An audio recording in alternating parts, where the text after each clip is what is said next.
Olá, boa noite, amigos e amigas aqui do nosso canal do YouTube.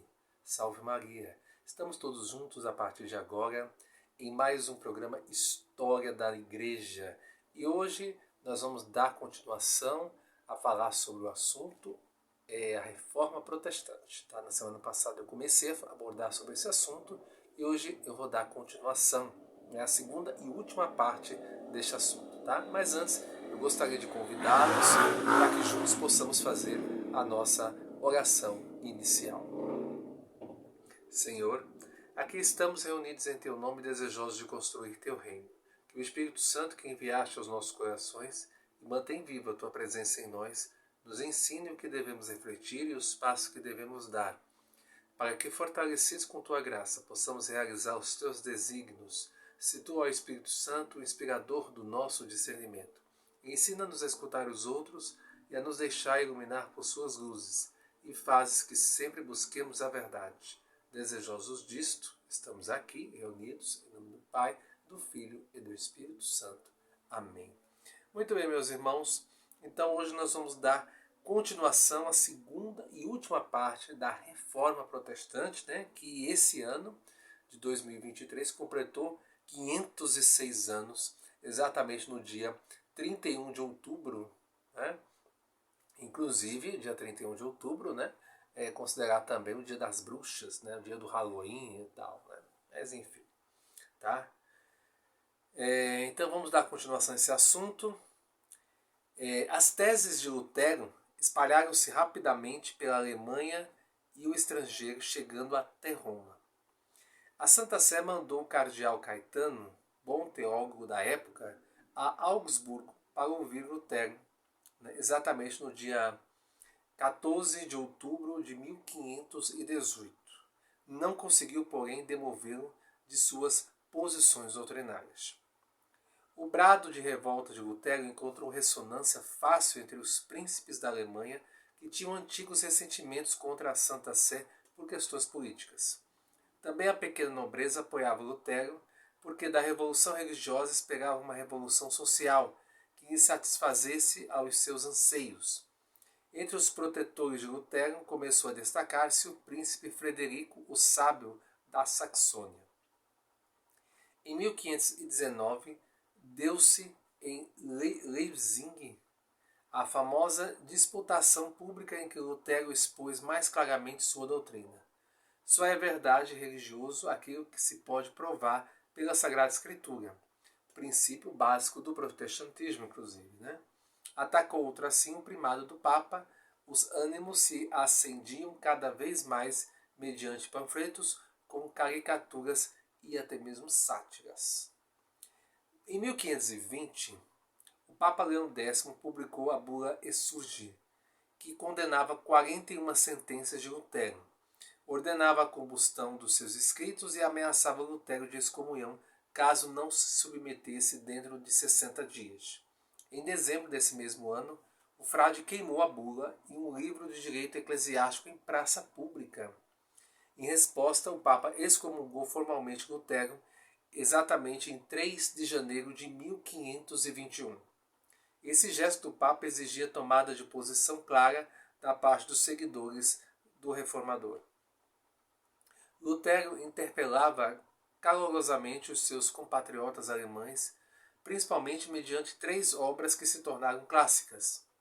O Manifesto à Nobreza Alemã, no qual exortava os príncipes a assumir a reforma da cristandade, constituindo uma igreja alemã independente. O Cativeiro da Babilônia, que considerava os sacramentos regulamentados pela igreja como um cativeiro. Só ficaria o batismo e a ceia do Senhor, operando pela fé do sujeito. Da liberdade cristã, que concebe a igreja como uma comunidade invisível, da qual só fazem parte os que vivem da verdadeira fé. Em 1521 deu-se a Dieta 59 de Worms, o qual Lutero compareceu na presença do imperador Carlos V. Recusou retratar-se, pelo que foi condenado à morte. Todavia, Frederico o Sábio escondeu o frade rebelde no castelo de Wartburg, onde ficou 10 meses, entre maio de 1521 a março de 1522, sob o pseudônimo de Cavaleiro Jorge. Começou então a tradução da Bíblia para o alemão a partir dos originais.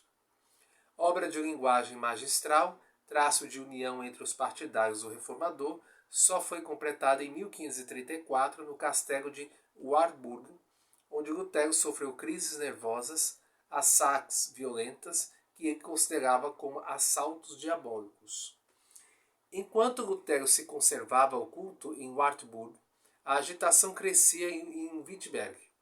Os clérigos casavam-se, a missa era substituída pelo rito da ceia do Senhor, em que se recebiam pão e vinho sem confissão prévia, nem jejum eucarístico, as imagens dos santos eram removidas, mas apareceu a corrente dos anabatistas, que interpretavam ousadamente o pensamento de Lutero, negando o batismo às crianças, já que o sacramento só é eficaz pela fé de quem o recebe, batizando de novo os adultos, preconizavam uma igreja de santos, cujos membros estariam em contato direto com o Espírito Santo.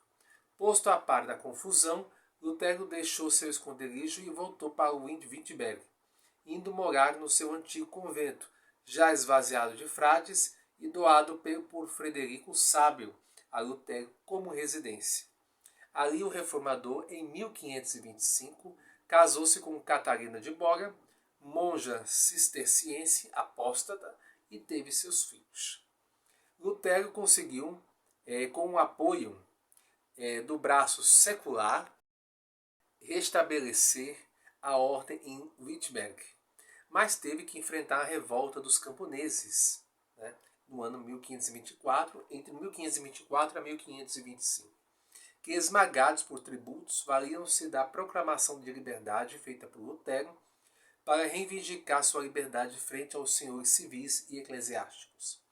Thomas Müller, chefe dos anabatistas, incitava os camponeses à revolta. Lutero hesitou diante desta insurreição, mas acabou optando pela sufocação violenta dos revoltosos. Thomas Müller foi decapitado. Essa atitude fez que Lutero perdesse parte de sua popularidade. A sua nova igreja não seria de povo e comunidade, mas de príncipes e regiões. Os anabatistas mereceriam a adesão das classes mais humildes. São os batistas justamente dos nossos tempos. A situação religiosa e política fervilhava cada vez mais. Muitas vozes dos reis, príncipes e nobres se levantavam, ora para defender, ora para combater Lutero. Muitos apregoavam a convocação de um concílio ecumênico.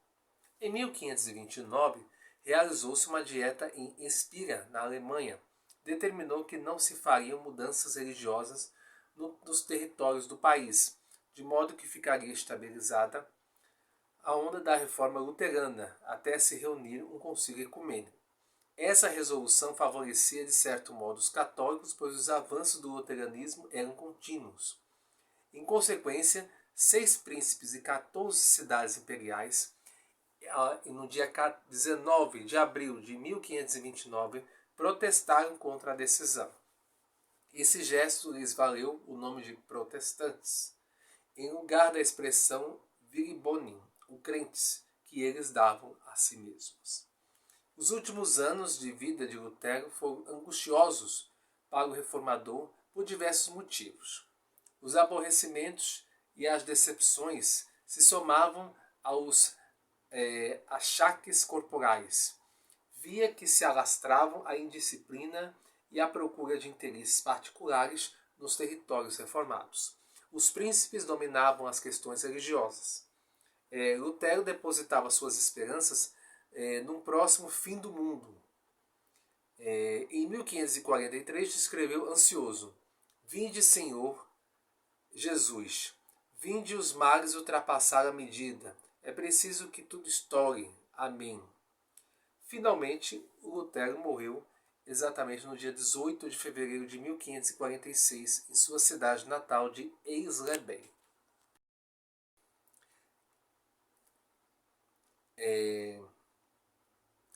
Após ter jantado pela última vez, diz uma narração duvidosa, Lutero com giz escreveu o verso que outrora compusera em Schmalkaldic, durante grave enfermidade. Papa, minha vida é a tua peste, minha morte será a tua morte.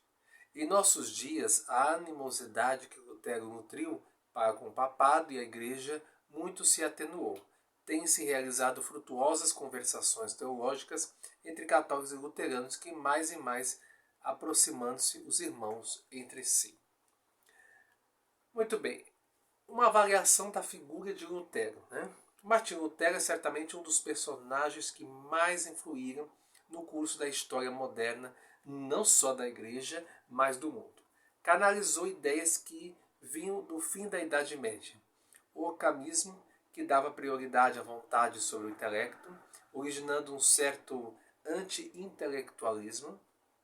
Nominalismo, segundo o qual não existem conceitos gerais ou noções universais, mas apenas palavras que designam realidades individuais, e subjetivismo, que foi tomando o lugar do objetivismo ou dos valores metafísicos. Né? Então, isso daqui é uma pequena avaliação assim, a respeito da figura de Lutero. Pois bem, meus irmãos, mas por que é importante?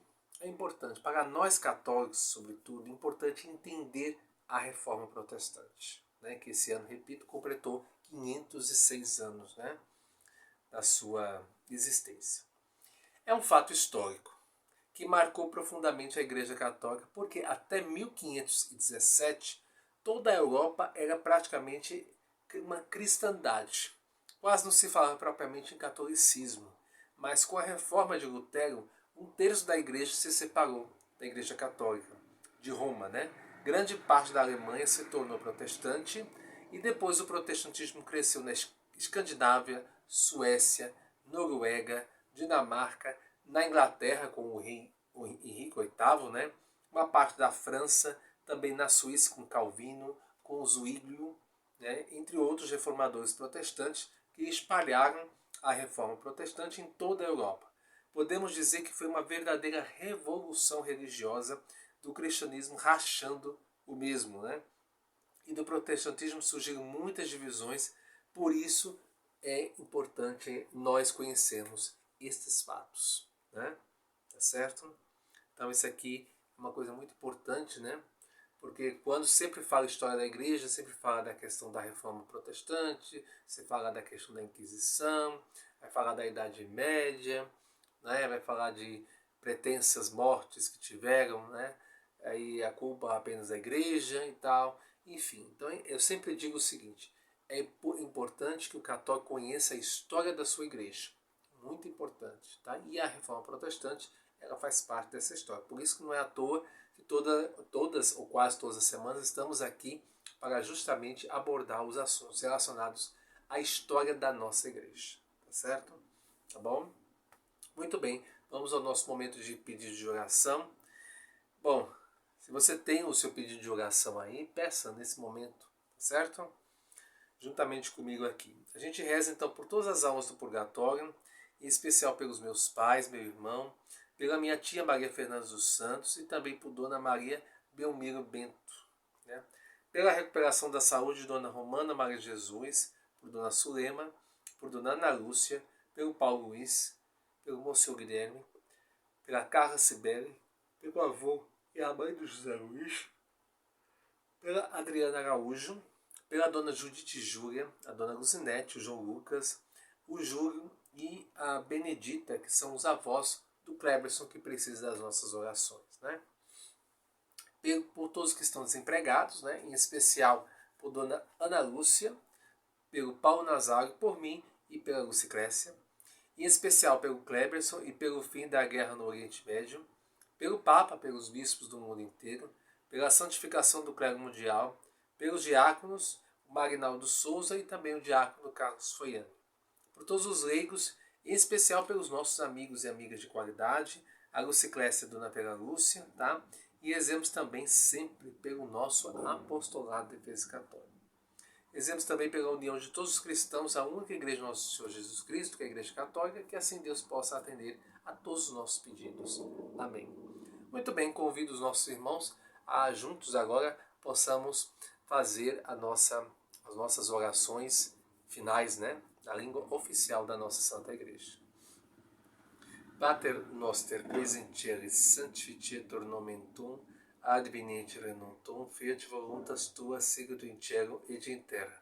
Pane nostrum quotidianum da nobis hodie, et dimitte nobis debita nostra, sicut et nos dimittimus debitoribus nostris, et ne nos inducas in tentationis, sed libera-nos a malo. Amém. Ave Maria, gratia plena Dominus tecum, benedicta tui mulieribus et benedictus fructus ventris tui, Iesus. Santa Maria, Mater Dei, ora pro nobis peccatoribus, nunc et nora mortis nostre. Amém. Glória, Patri et Filio et Spiritui Sancto, sicut era in principio et nunc et semper, et in saecula saeculorum. Amém.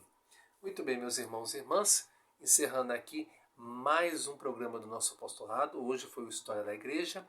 Amanhã tem a nossa catequese virtual, tá certo? Então não vai perder, tá bom? Então é isso, fiquem com Deus, uma santa noite, salve Maria.